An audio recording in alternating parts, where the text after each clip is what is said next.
어제는 우리가 오늘날 현대 교회의 가장 치명적인 약점 중에 하나인 기독교 신앙의 출발이자 기독교 신앙의 ABC인 이 중생에 대해서 정당하게 가르치지 않고 이 중생의 중요한 만큼 충분히 가르치지 않는 이 위험성에 대해서 살펴봤습니다. 그래서 예수님의 말씀을 인용을 하여서 주님은 이 거듭남에 대해서 어떻게 말씀하셨죠? 요한복음 3장에서 거듭나지 아니하면 천국을 볼 수가 없다. 단도직입적으로 주님께서는 이 거듭남은 구원과 영생과 천국을 이 중생을 하지 않은 자에게는 허락되지 않는다고 말씀하셨습니다. 이 중차대한 이 문제들을 오늘날 충분히 인식을 하지 못하고 있고 또 교회가 충분히 가르치지도 않기 때문에 교회 안에서 거듭나지 않은 그리스도인들이 얼마나 오늘날 많은지 모릅니다. 그래서 자신이 오래 교회를 다녔다는 것만으로, 교회에서 직분을 가졌다는 것만으로, 교회에서 자신이 어떤 사역을 열심히 한다는 것만으로 이미 구원받았고 중생하였다고 헛된 그런 확신을 가지고 있는 사람들이 교회에 너무너무 많다는 거죠. 그래서 어제 이 중생, 이 거듭남은 도대체 누가 역사하시느냐, 이 주체가 누구냐, 바로 성령님이 하시는 거죠. 인간이 어떠한 도움과 인간이 어떠한 참여와 헌신이 필요 없이 오직 성령 하나님 홀로 행하시는 독자적인 사역이라는 것을 살펴보고, 그런데 이것을 이 인간이 죄인이 자신이 중생하였음을 파악할 수 있고 감지할 수 있느냐. 예수님이 친히 말씀하시죠. 바람이 어디서 불어서 어디로 가는지 눈에 보이지 않는 것처럼 성령님이 우리의 이 죽은 영혼을 살리시는 중생의 사역, 이 사역은 우리가 감지하지를 못한다. 이것을 우리가 살펴봤습니다. 그러면 성령님이 모든 것을 다 중생케 하신다면 우리는 할 일이 없다는 말입니까? 인간은 할 일이 없다는 말이 그렇지 않다는 거죠. 그래서 온전히 성령님 홀로 행하시는 사역이지만은 그러나 인간 편에도 해야 될 일이 있으니 그것이 바로 뭐죠? 교회는 또 설교자는 목회자는 이 중생에 있어서 반드시 필요한 것이 복음을 들어야 되거든요. 복음을 들어야 되기 때문에 이 정확한 복음, 그리고 상대방이 이해하기 쉬운 명쾌하고 이 분명한 복음을 정확하게 들려줘야 될 책임이 교회와 목회자들이 있는 것이죠. 그러면 이제 이 복음을 듣는 인간은, 죄인은 자기 편에서는 뭘 해야 되느냐? 여러분, 진지한 갈망이 있어야 돼요. 갈망. 주님을 찾고자 하는 갈망, 만나고자 하는 갈망, 자신이 중생하고자 하는 갈망, 이 사모함이 있어야 돼요. 여러분, 아무리 설교자가 명쾌하고 분명한 이 복음을 전가한다 할지라도 앉아서 듣는 사람이, 전도자나 설교자가 아무리 핏대를 올리면서 전가하더라도 아무 사모함이 없고 갈망이 없을 때는 그 사람에게 성령의 역사는 거의 일어나기 힘듭니다. 그래서 항상 중요한 것은 사모함과 갈망하는 마음을 가지고 이 말씀을 청종하는 이 습관이 우리 기독교 신앙에 너무너무 중요한 것이죠. 그래서 이 중생의 사역에 있어서도 우리 인간 편에서는 올바른 말씀을 전파할 뿐만 아니라 듣는 사람도 정말 사모함과 갈망함과 겸손함으로 그 말씀을 또 영적인 호기심을 가지고 들어보고자 하는 그 마음으로 참여할 때에 바로 성령의 역사가 일어난다는 이것을 살펴봤습니다. 그렇다고 한다면은 오늘 살펴볼 것은 영혼이 이제는 거듭났다는 의미는 우리 인간이 에덴에서 타락하여서 하나님으로부터 에덴에서 추방되지 않습니까? 이 추방되는 것이 바로 하나님과 관계의 단절이지 않습니까? 그래서 하나님 앞에 나갈 수 없는 이 단절의 상태가 영혼이 죽음을 말하는 거예요. 그래서 그날 육체는 안 죽지 않습니까? 아담이 900살 넘게 살았습니다. 그래서 주님이 선악과를 먹는 날은 반드시 너가 죽을 것이다. 그날 죽을 것이라는 것은 육체를 말씀하는 것이 아니에요. 육체는 900살 넘게 살았다니까요. 그날 죽는다는 의미는 그날 이전에 에덴으로부터 쫓겨나기 때문에 하나님과 관계가 단절되기 때문에 그 영혼이 영적 관계가 단절됨으로 영혼이 죽었다는 의미예요.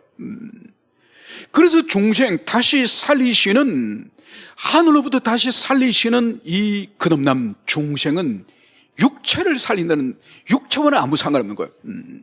바로 죽었던 영혼의 부활을 말하는 거예요. 그래서 영혼이 드디어 살아났기 때문에 영혼이 살아남으로써 이제 일어나는 일이 오늘 다루는 회심의 회심. 마치 이런 것과 똑같죠? 저희 어릴 때는 이제 겨울이 지나면은 이제 봄이 되지 않습니까? 봄에 일어나는 일들이 여러 가지 현상들이 있지만은 그 중에 하나가 암탉이 이 병아리를 까는 거예요. 그래서 보통 시골집에는 이 장닭을 한 마리 정도는 항상 키우거든요. 그래서 이 암탉을 보통 한 대여섯 마리를 보통 키웁니다. 대여섯 마리 키우면은 그 중에 이제 수탉이 한 마리가 있기 때문에 이렇게 알들이 대부분 유정란이에요. 유정란이 되기 때문에 이제 봄 되면은 어머니가 이제 이 닭이 알을 품으려고 정상을 보입니다. 먹질 않아요. 먹이도 먹지도 않고 계속 닭이 울어요. 막 골골골골 그러면서 울어요. 계속 돌아다녀.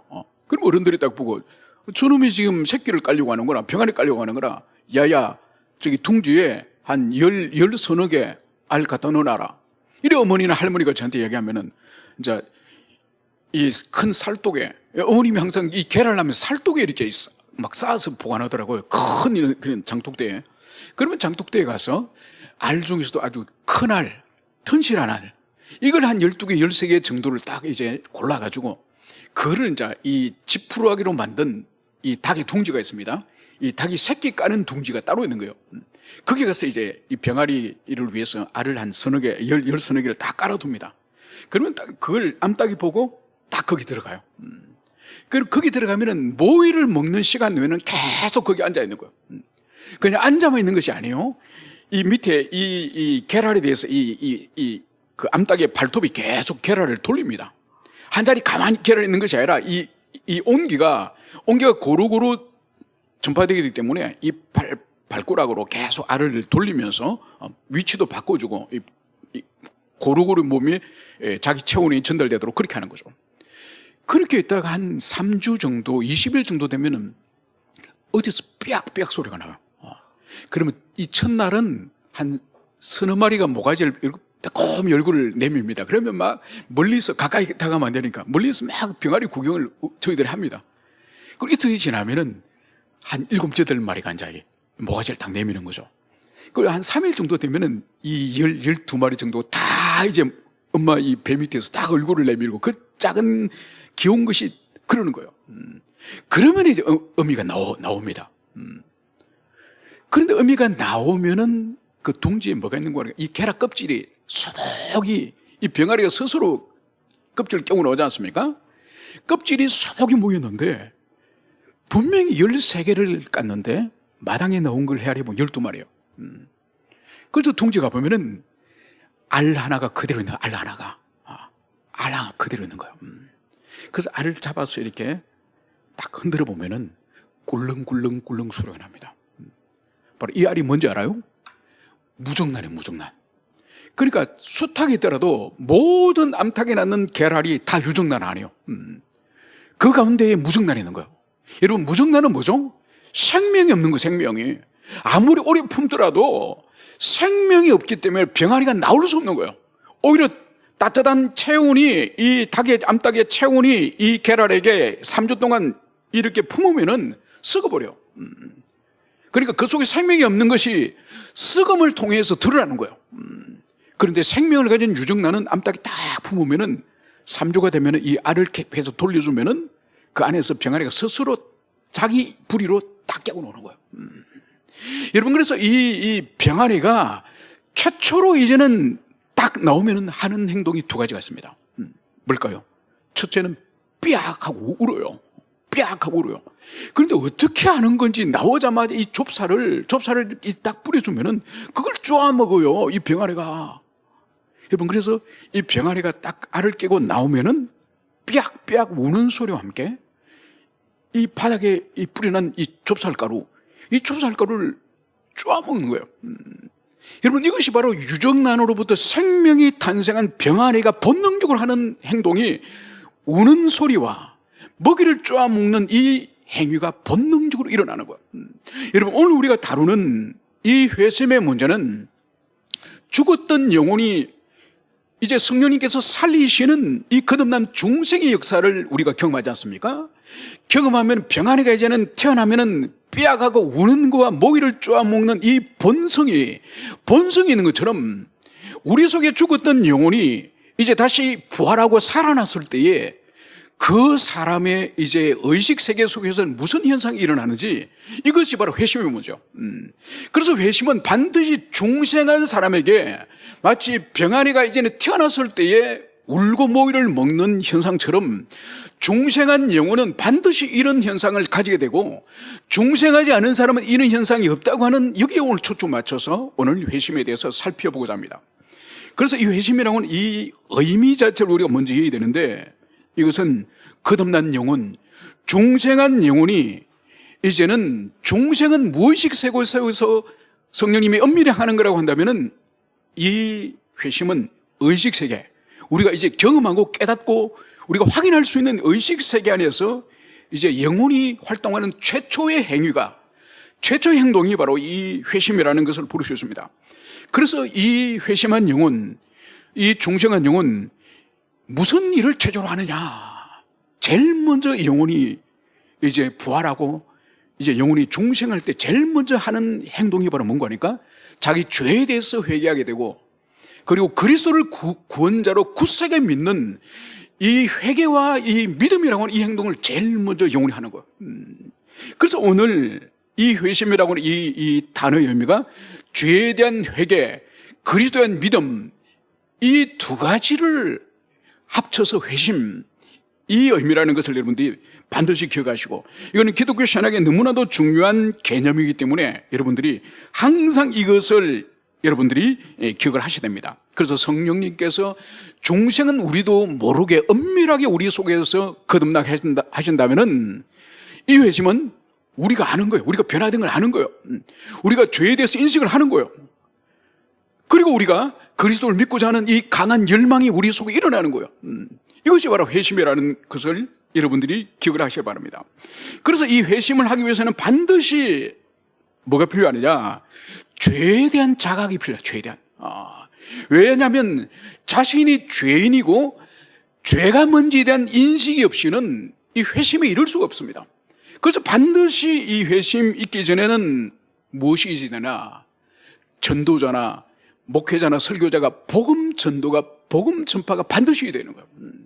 그래서 하나님이 인간을 완전하게 창조하셨지만은 타락하여서 하나님으로부터 끊어진 영혼의 죽음의 상태이고, 그 죽음의 상태는 지옥의 형벌이고, 그래서 모든 인생들은 지옥의 형벌을 피할 수 없고, 그러나 하나님은 우리를 너무나도 사랑하기 때문에 그 지옥의 형벌을 주님이 친히 감당하기 위해서 사람으로 이 땅에 오셨고, 그분이 바로 지옥의 형벌을 감당하시는 방식이 십자가에서 비참하게 죽으시는 그 자기 죽음을 통해서 우리가 구원받을 수 있는 길을 여셨고, 그래서 주님은 3일 만에 부활하셨고, 이제 우리로 하여금은 주님께서는 그리스도 예수께서 나의 구원자이시고, 그분을 믿을 때 나의 모든 죄가 사함을 얻고, 그리고 내가 하나님의 자녀가 되고 영생 천국이 주님께서 주신다고 하는 여기에 대한 굳센 믿음, 여러분 이것을 가지려면 반드시 이 진리에 대한 진술이, 누군가는 전도를 하든지 설교자가 하든지 이 진술이 있을 때에, 내가 얼마나 끔찍한 죄인이구나,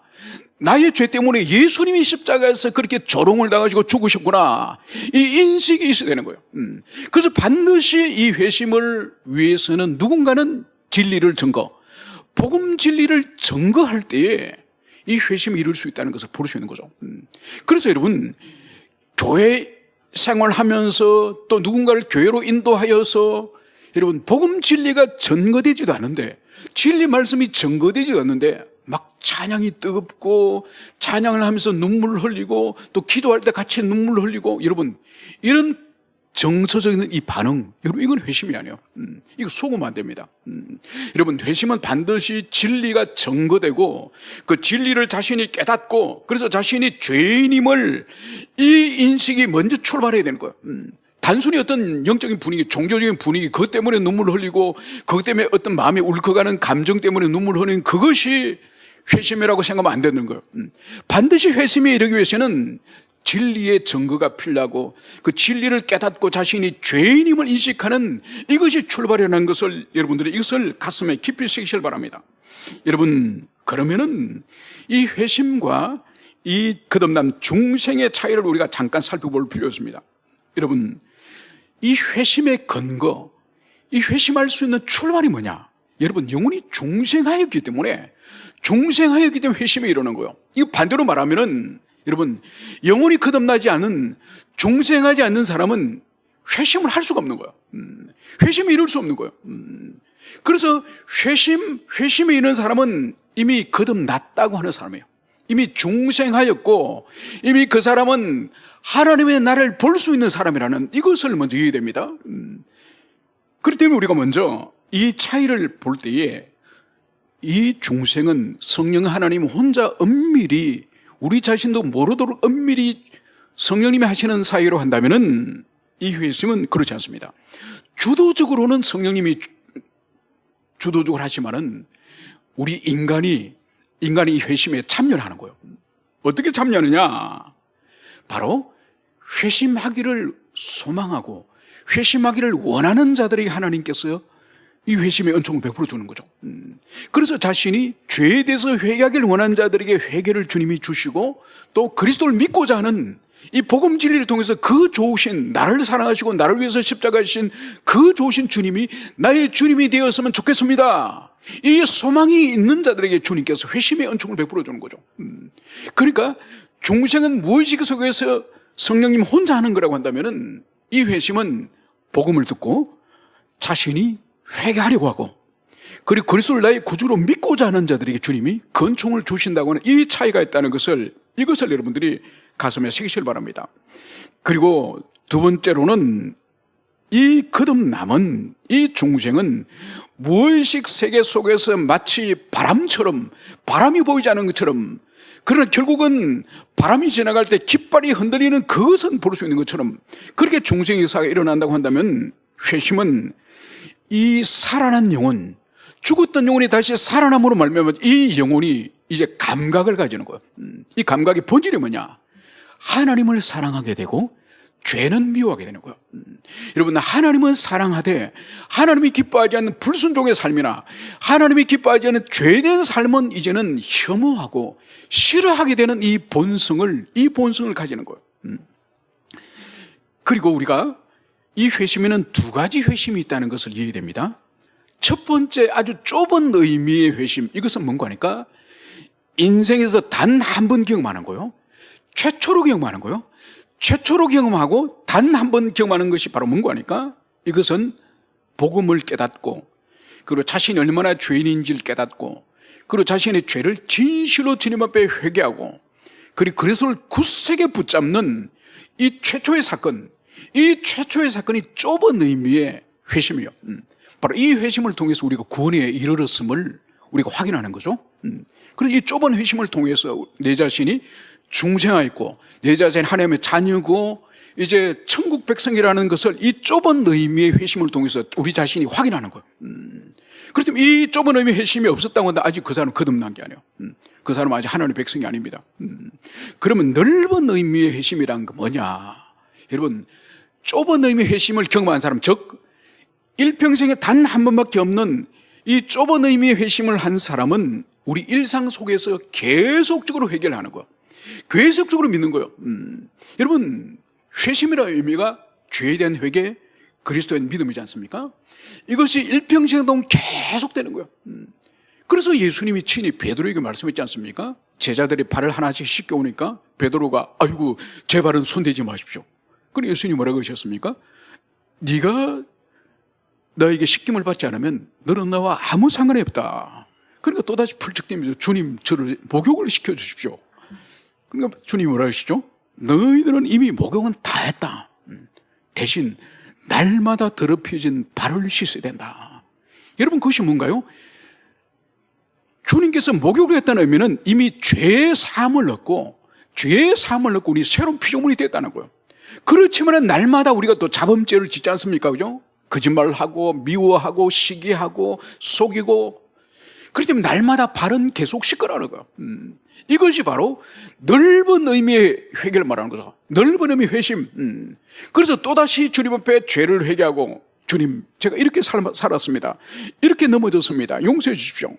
그리고 또다시 주님을 굳게 믿는, 그래서 회개와 믿음이 계속 반복되어지면서 이 사람이 영적으로 장성하는, 점점 영적으로 자라가는, 이것이 바로 좁은 의미의 회심과 넓은 의미의 회심입니다.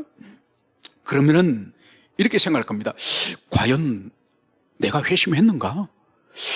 내가 회심을 한 것 같기도 하고 안 한 것 같기도 하고, 회심했다고 하는 어떤 시금석, 어떤 증명서 같은 것은 없을까? 이런 생각을 하게 됩니다. 여러분, 코로나 때 우리가 그죠? 막 재채기 나고 머리 열이 나고 머리가 아프고 하면 어떡하죠? 이 보건소 가면은 딱 검사를 해주지 않습니까? 이 코에 후비든지 해가지고 딱 검사를 하면은 딱 줄이 2개 나오면은, 줄이 2개 나오면은 이 코로나고, 줄이 1개만 나오면은 코로나가 아닌 거지 않습니까? 여러분, 영적으로도 정확하게 그렇게 할 수 있는 것은 우리 인간으로는 할 수 없지만은, 그러나 성경이 말하고 있는 이 회심의 증거들이 있다는 것을 이것을 볼 수 있습니다.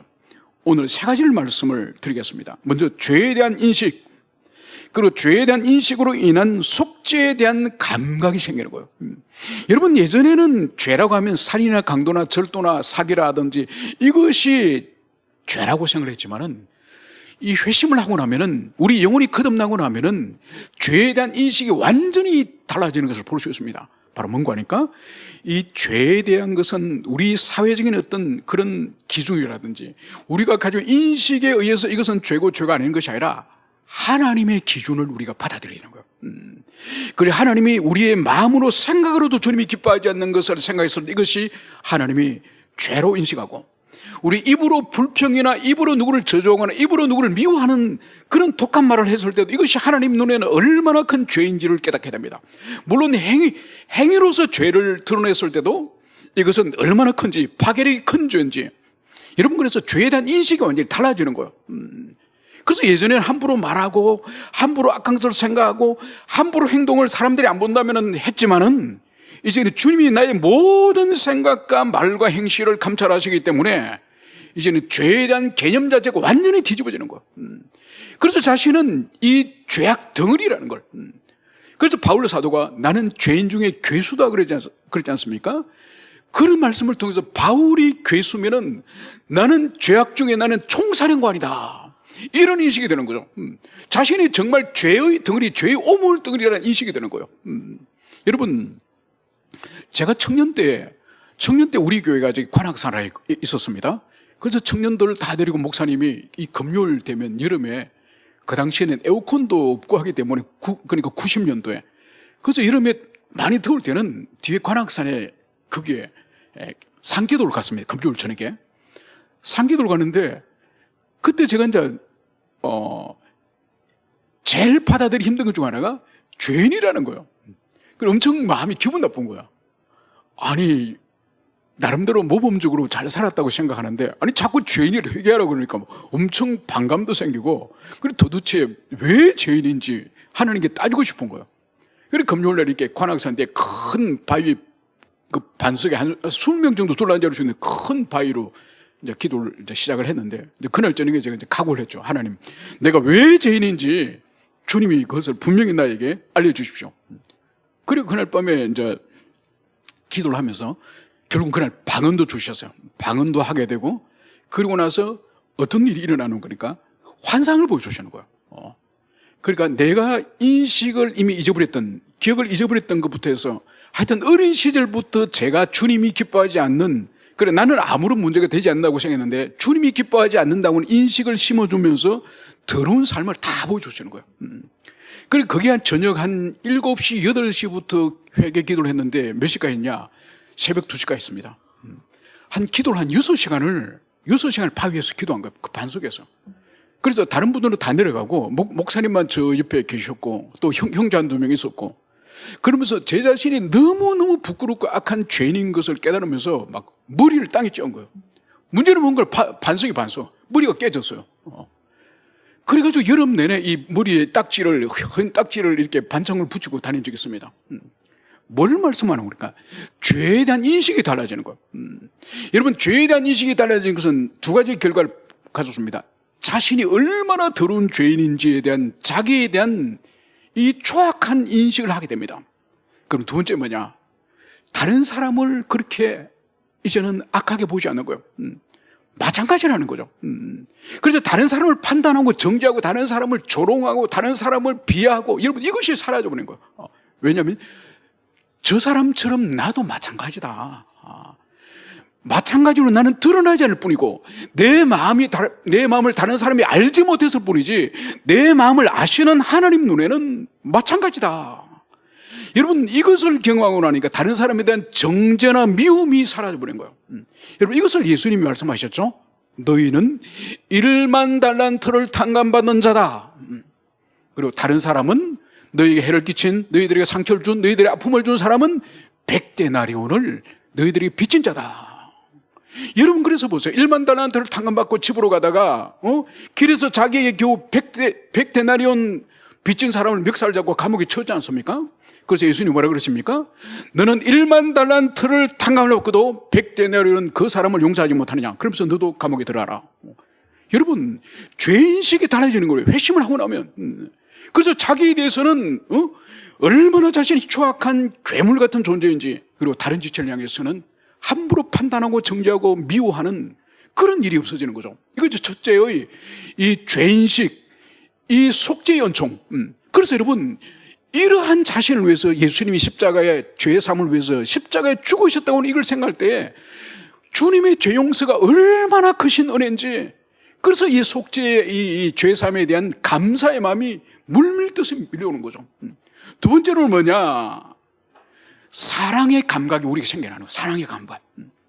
여러분 이것은 뭔가 하니까 나를 위해서 그렇게 십자가에 대신 죽으시고 비참한 가운데 떨어지셨던 그 주님의 은총을 생각할 때에 그 주님이 너무나도 사랑하고 너무나도 감사하는 마음이 충만해지는 거예요. 그래서 그분과 관련되어지는 이제 하나님의 말씀, 그분이 계시는 하나님의 교회, 그분과 함께 신앙생활을 하는 교우들, 지체들, 여러분 하나님과 관계되어진 모든 것이 사랑스러운 거예요. 여러분 하나님이 사랑스러워지니 하나님과 관계되어지는 모든 것이 사랑스러운 거예요. 여러분 옛날에 우리 속담에 이런 말이 있지 않습니까? 이 처갓집을, 그죠? 이 아내를 너무너무 사랑하고 아내를 그렇다 보면 처갓집 말뚝을 보고도, 처갓집에 가니까 말뚝이 있는데 그 말뚝을 보고도 절하는 거예요. 처갓 식구를 보고 절하는 것이 아니라 처갓집의 말뚝이나 처갓집 물건을 보고도 절하는 거예요. 여러분 하나님을 사랑하게 되니 그분과 관계되어지는 모든 것들을 사랑하게 되는 거예요. 여러분 그래서 하나님의 사랑은 반드시 어떤 결과를 가져오죠? 이웃사랑, 지체사랑으로 나오는 거예요. 그래서 예전에 없던 하나님의 사랑, 교회 사랑, 지체사랑, 이웃사랑으로 하는 내 마음속에 새로운 본성이 생기는 거예요. 그래서 우리가 일순간 누구를 미워할 수 있고 일순간 누구를 판단할 수 있지만은 지속될 수 없는 거예요. 왜냐하면 하나님의 사랑하는 그 사람을 내가 미워한다는 것은 이것은 하나님이 너무나도 고통스러워하기 때문에 즉시 회개하는 거죠. 그래서 우리 속에 없던 이 사랑의 감각이 우리들에게 일어나는 거예요. 세 번째는 뭐냐? 영광에 대한 감각이 일어나는 거예요. 여러분 우리가 회심하기 전에는 우리 인생의 영광이 뭘까요? 내가 잘 되고 내가 다른 사람에게 떵떵거리고 그리고 내가 빌려오기보다는 다른 사람이 꾸어줄 만한 그런 능력을 가진 이런 사람이 되는 것이, 그래서 다른 사람이 우리 가정과 나를 볼 때에 와 대단한 집안이다 추앙하고, 그래서 나의 선한 영향력을 다른 사람이 막 발휘해가지고 내가 사람들에게 높임을 받고 존경을 받고, 이런 것이 내 인생의 영광이고 내 인생의 목표였어요. 그런데 주님을 깊이 만나고 주님의 그 사랑과 은총을 경험하거나 이것은 하찮은 거에 불과한 거예요. 하찮은 거에 불과하고 내 인생의 진정한 목적은 뭐냐? 바로 주님이 기뻐하신다고 한다면, 주님이 원하신다고 하면 내가 뭐든지 하겠다. 주님의 뜻이라고 하면은 이제 주님이 원하신다면은 내가 뭐라도 하겠다. 내가 머리를 빡빡 깎으러 한다면 머리를 깎고, 내가 수치와 모욕을 당하러 한다면 내가 그것을 기꺼이, 주님이 원하는 길이라고 한다면, 주님께 영광이 된다고 하면 나는 무엇이든지 내려놓겠다. 여러분 이것이 새로운 우리 속에 생겨난 영광의 변화, 영광의 감각이요. 예전에는 나의 영광을 해서 내 인생의 성공을 위해서 살았다 한다면, 이제는 주님이 원하시는 걸 한다면 가장 작은 계명이라 할지라도 내 인생을 희생시켜서라도 그것을 하고자 하는 이 열망이 우리들이 일어나는 것. 여러분, 이 세 가지를 압축적으로 여러분들 자신을 내면을 살펴보세요. 과연 죄에 대한 감각이 나에게 변화됐느냐? 그리고 1만 달란트의 죄의 탕감을 받았다는 인식이 우리에게 있느냐? 그래서 그 결과로 우리에게 대신하여 형벌을 받으신 예수님에 대한 무한한 사랑, 끝없는 그분의 사랑에 대한 그 감사의 마음이 있느냐? 그리고 그 은총을 내뿐만 아니라 우리 지체들도 같이 받았기 때문에 그 지체에 대해서도 우리가 사랑하는 마음이 있느냐? 그것을 돌아오기를 바랍니다. 그래서 궁극적으로 내 인생에 지금까지 내가 세웠던 목표와 내 인생의 영광이 아니라 주님이 원하시는 길을 가고자 하는, 주님이 기뻐하시는 길이라면 기꺼이 가고자 하고, 주님이 원하지 않는, 주님이 슬퍼하는 불순종의 삶은 기꺼이 벗어버리고자 하는 이런 의지가 우리들에게 생겨났느냐, 발생했느냐, 이것을 여러분들이 보시기를 바랍니다. 그러면서 이제 회심하지 않는 사람의 특징이 또 있습니다. 여러분, 회심한 사람의 특징이 있는 것이라고 한다면 회심하지 않은 사람의 특징을 제가 몇 가지 말씀드리겠습니다. 첫째는 가치 판단에 있어서 자기 중심적이라는 거, 여전히.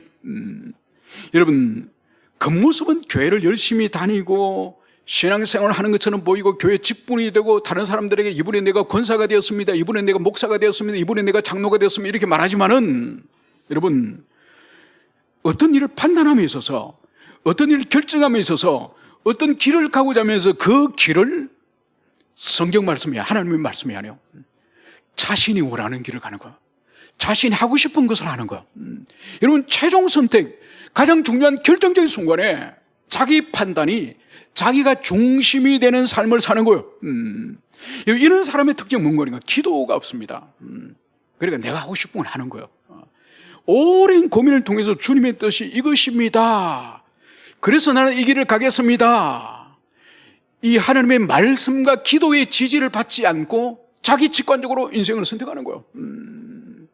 여러분, 이런 자기 중심성을 가진 사람은 인간관계도 아주 불편합니다.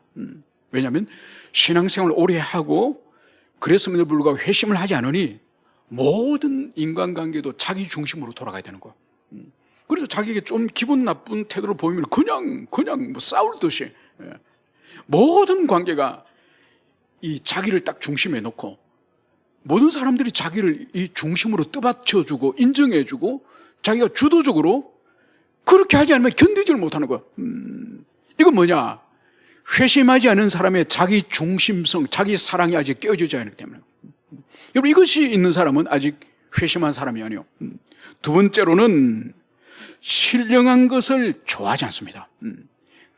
여러분, 중생한 사람, 회심한 사람은 하나님을 사랑하게 되고, 그리고 자신이 죄의 삶을 얻게 되어서 그 용서의 은총이 얼마나 큰지를 경험하게 되어서 이제 그 좋으신 하나님과 교통을 가장 즐거워하지 않습니까? 그래서 기도를 즐거워하고, 그리고 기도 시간에 그분 앞에 자신의 어떤 형편의 어려움과 고난과 환난을 아뢰는 것을 통해서 하나님께 위로받는, 여러분, 그래서 회심한 사람의 특징은 사람들에게 구차하게 말하지 않습니다.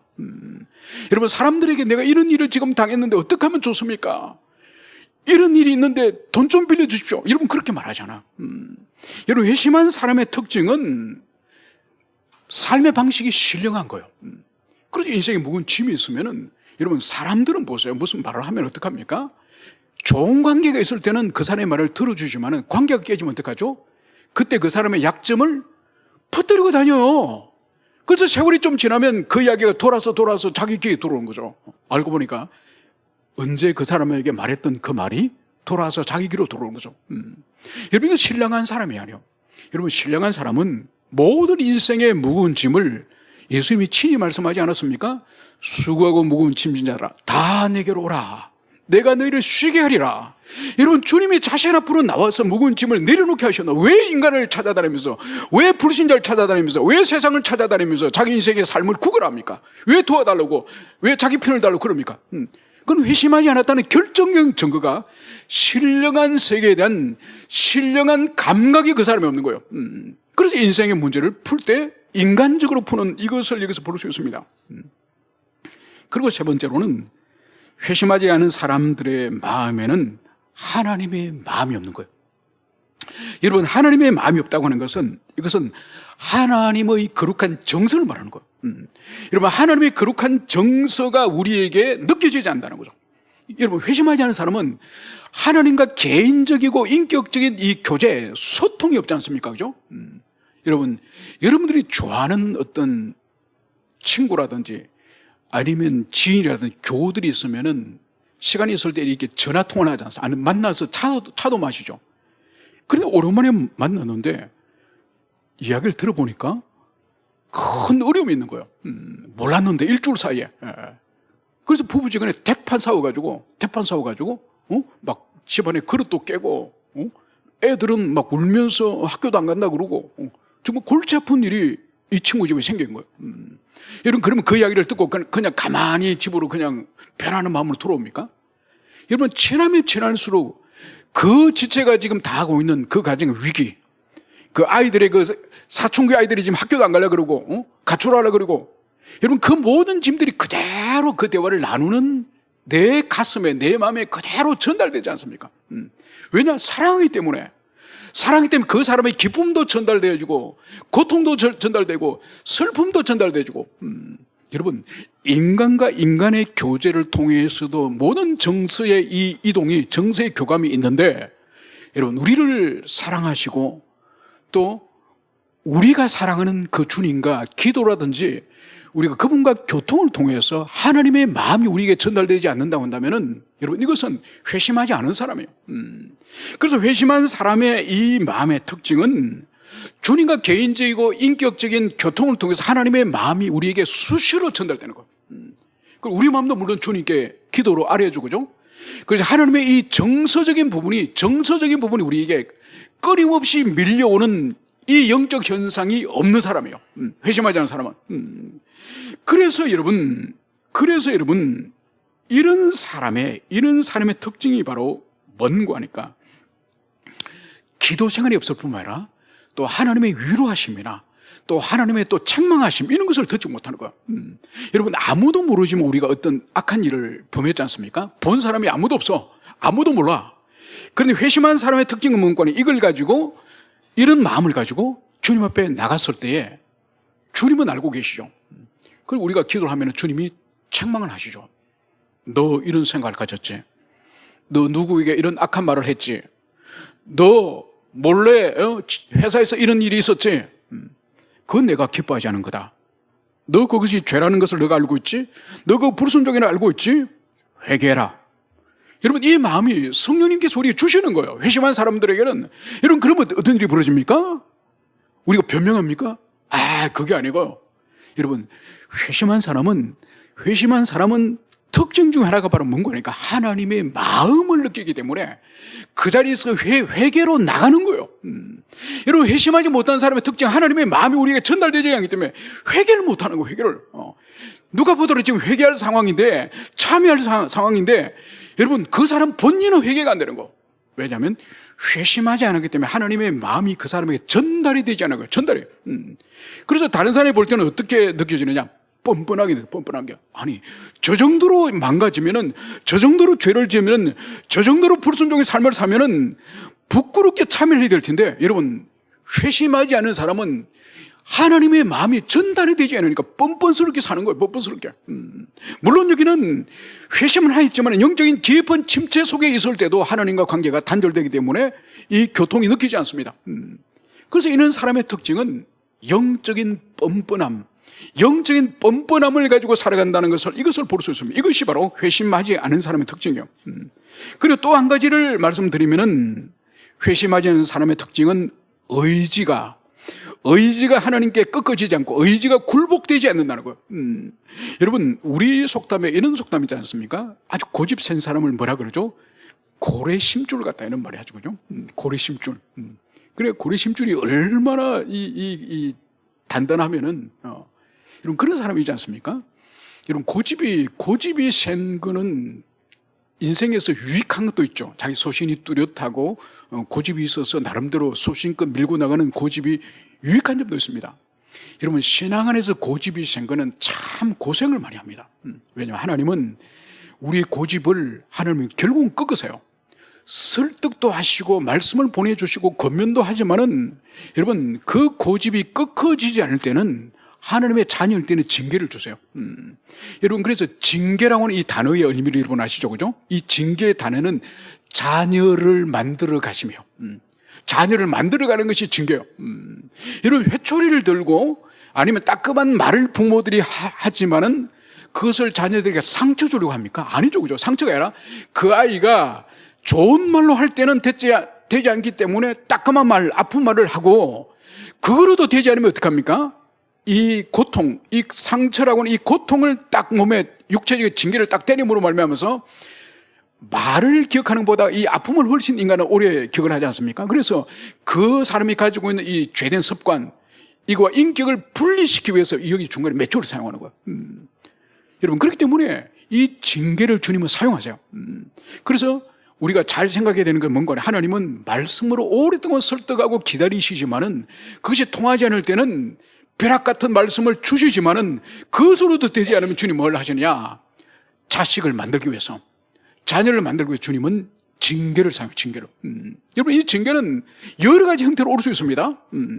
우리 인생이 뒤집어지는 듯한 그런 징계도 올 수 있고, 내가 아니라 내가 사랑하는 사람을 통해서 우리가 징계를 당하게 되면 차라리 나에게 고통을 주면 오히 나을 텐데, 내가 사랑하는 내 눈에 넣어도 아깝지 않을 그 자식에게나 내 지인에게 그런 징계가 임할 때는 우리는 미친 듯이 고통하는 거죠.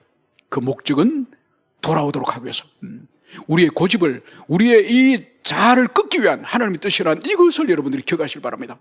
그래서 회심하지 않은 사람은 의지가 하나님께 꺾어지지 않아요. 그래서 가장 선하고 아름다운 사람은 말씀에 꺾어지는 사람이에요. 말씀을 선포하거나 아니면 자기 자신의 성경을 읽거나 묵상할 때 말씀이 자기를 찌를 때, 이거는 오늘 주님이 나에게 주신 말씀이다. 비록 내가 부끄럽고 아프지만은 이 말씀이 나에게 주신 말씀이다. 아멘. 이렇게 고치는 사람이 제일 베스트고, 제일 미련한 사람은 차가 뒤집는 것 같은 그런 환난을 당하는데도 버티는 인간이 제일 불쌍한 영이에요. 그래서 참된 회심자는 반드시 주님 앞에 의지를 꺾는 굴복이 있다. 이것을 여러분들이 기억하시고, 마지막 다섯 번째, 회심하지 않는 자의 특징은 아무리 그가 겉모습으로는 경건한 신자이지만은 여러분, 삶에 있어서는 실천적 무신론자예요. 여러분, 실천적 무신론자라는 의미를 아시죠? 그죠? 겉모습은 다 그리스도인이에요. 신자의 모든 일을, 교회 사역이나 모든 삶을 다 해요. 11조도 하고 감상금도 하고 여러분 봉사도 하고 성가대도 하고 교사도 하고 모든 걸 다 해요. 그런데 결정적인 순간에 있어서 하나님 없이 자기가 결정 다 해요. 하나님 배제버리고. 여러분, 이 다섯 가지가 회심하지 않은 사람의 대표적인 영적 특징인 것을, 이것을 여러분들이 가슴에 새기시길 바랍니다. 그러면 이 모든 오늘 말씀을 통해서 어떤 사람이 회심했는지, 회심의 증거, 또 회심하지 않은 사람의 증거, 이것을 살펴볼 때, 나는 회심하지 않은 것이 분명하구나. 나는 회심하지 않을 가능성이 아주 높다. 여러분, 이러면 어떻게 될까요? 이러면 다시 회심이라고 하는 이 중생이라는 이 본질로 다시 우리는 다가가게 됩니다. 그러기 위해서는 뭘 해야 되느냐? 두 가지. 다시 돌아가니 죄에 대해서 회개를 해야 되고, 그리고 그리스도를 다시 굳세게 믿는 이 일이 있어야 되는 것. 여러분, 이것을 위해서 뭘 해야 되죠? 교회 설교자는 뭘 해야 되죠? 다시 복음을 정확하게 전파해야 되는 것. 하나님의 이 우주 만물의 이 아름다운 창조, 그리고 하나님 떠난 인간의 이 타락의 이 비참한 이 죽음의 지배, 이 죄의 지배, 그리고 영원한 지옥 형벌에 떨어질 우리 인간의 운명, 그는 하나님의 무한한 자비의 은총으로 하나님 자신이 이 땅에 오셔서 대신 형벌 받으시고 죽으시는 십자가 죽음과 부활, 그리고 주님은 이제 우리에게 믿음을 가지기를 손 내미실 때에 우리가 우리 죄를 회개하고 내가 그리스도 예수를 굳세게 믿겠다고 하는 이 믿음, 이 반응이 우리에게 일어나야 되는 것. 그래서 회심하지 않은 사람은 하나님께, 하나님, 제가 회심하기 원합니다. 제가 제 죄를 참여하기 원합니다. 제가 그리스도를 믿기를 원합니다. 주님 도와주시옵소서. 이렇게 굳세게 기도하며 나갈 때에 주님께서 우리에게 다시 중생과 회심이라고 하는 이 본질적인 문제 앞에 우리를 세우는 것입니다. 그때 우리가 믿음으로 반응할 때 우리 영혼에 놀라운 은총을 주님이 주실 것을 여러분들이 굳세게 믿으며 이제 중생과 회심을 살펴보고 이제 오후 시간에는 우리 영적 성장에서 본질적인 어떻게 하면 은혜 속에 우리가 있을 것인가를 살펴보면 아니라 죄와 어떻게 싸울 것인가, 죄와의 싸움에 대해서 오늘 오후에는, 오늘 짧은 시간이지만은 집중적으로 살펴보도록 하겠습니다. 함께 우리 기도하시겠습니다. 이 시간 우리 기도할 때에 오늘은 어제 중생에 이어서 회심에 관해서 살펴봤습니다. 회심은 중생한 영혼이 반드시 경험하는 것이 회심입니다. 그러니까 회심을 그 사람이 하지 않았다고 한다는 것은 아직 그 영혼이 중생하지 않은, 아직 천국 시민이 아닌, 영생과 구원이 없는 사람이 바로 이제 중생하지 못하기 때문에 회심에 이르지 못하는 것입니다. 그래서 오늘 회심의 증거를 세 가지 말씀했습니다. 바로 죄에 대한 감각, 이 사제 죄 용서에 대한 감각이 우리에게 일어나게 되고, 그래서 그 하나님을 사랑하는 사랑의 감각, 그래서 우리 인생의 영광, 목표가 송두리째 바뀌는 영광의 감각이 새롭게 변화되는 것입니다. 그리고 우리가 또 살펴본 것은 회심하지 않는 사람의 특징. 어떤 사람이 회심하지 않느냐?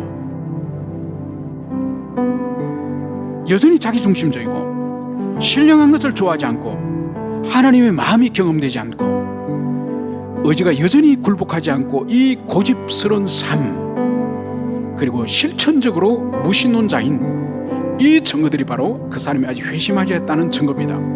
그래서 이것을 살펴볼 때 우리 자신이 회심하지 않았다고 한다면은 다시 우리는 처음으로 돌아가야 됩니다. 다시 복음을, 정확한 복음을 듣고, 그리고 우리 자신의 죄를 회개하고 그리스도를 우리 구원자로 굳세게 믿고 영접하는 이 일을 우리는 다시 해야 됩니다. 그때 주님이 우리를 중생케 하시고 우리를 회심에 이르게 할 것입니다. 오늘 이 말씀을 기억하며, 하나님, 제 영혼을 돌아볼 때에 제가 아직 중생과 회심에 이르지 않았습니까? 하나님, 오늘 이 말씀을 가슴에 새기고 우리가 다시 영적인 첫 출발의 자리로 돌아갈 수 있도록 은총을 베풀어 주시옵소서. 우리 함께 기도하시겠습니다. 아버지 하나님, 저희들의 은총을 베풀어 주셔서 어제에 이어서 오늘 주님 회심에 관해서 살펴봤습니다. 거듭난 영혼, 중생한 영혼은 반드시 회심에 이름을 오늘 성경은 그것을 말씀을 하고 있습니다.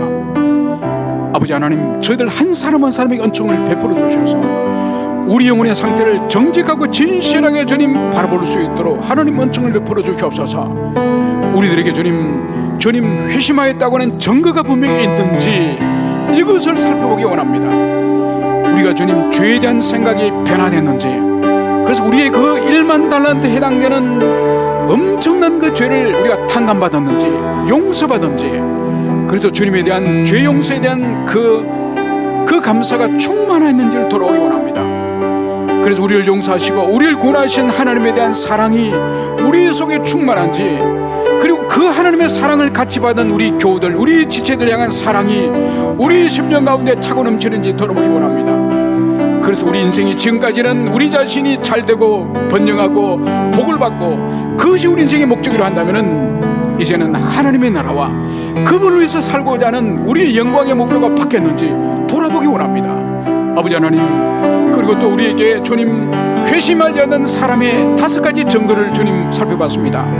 우리의 이러한 증거가 있다고 한다면은 우리는 아직 회심하지 않은 자이므로 우리가 다시 복음을 듣고 우리가 다시 주님을 영접하고 다시 죄를 회개하며 다시 그리스도를 붙잡기를 원합니다. 저희들 한 사람 한 사람 모두에게 오늘 이 말씀이 주님 적용되어 줄 수 있도록 우리 영혼을 성찰할 수 있도록 주님이여 은총을 베풀어 주시기를 간절히 기도드립니다. 아버지 하나님, 어제 중생에 이어서 오늘 회심에 관해서 살펴봤습니다. 이 말씀을 우리가 밝히 깨닫고 밝히 깨닫는 이 말씀을 우리 영혼의 상태에 적용하여서 우리 영혼을 우리 스스로 진단할 수 있도록 주님이여 역사해 주시기를 간절히 기도드립니다. 그래서 우리에게 회심의 증거가 없다고 한다면 다시 우리가 복음으로 돌아가서 우리가 얼마나 큰 죄인인지 주님 앞에 회개하게 하시고 우리 죄를 위해서 십자가에서 비참하게 죽으시고 우리를 구원하신 주님을 굳세게 붙들고 믿을 수 있도록 하나님의 역사해 주시기를 간절히 원합니다. 그래서 우리 모두가 이 말씀으로부터 누구도 비껴가는 영혼이 없도록 우리 모두 영혼을 향해서 진단할 수 있는 그런 은총을 우리 허락하여 주시옵소서. 참으로 감사를 드리며 그렇게 하신 예수님 이름으로 기도합니다. 아멘.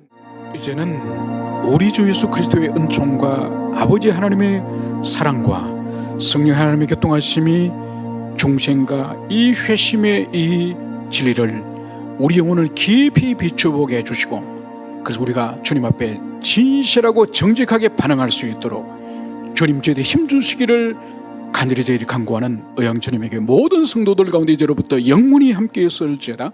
아멘.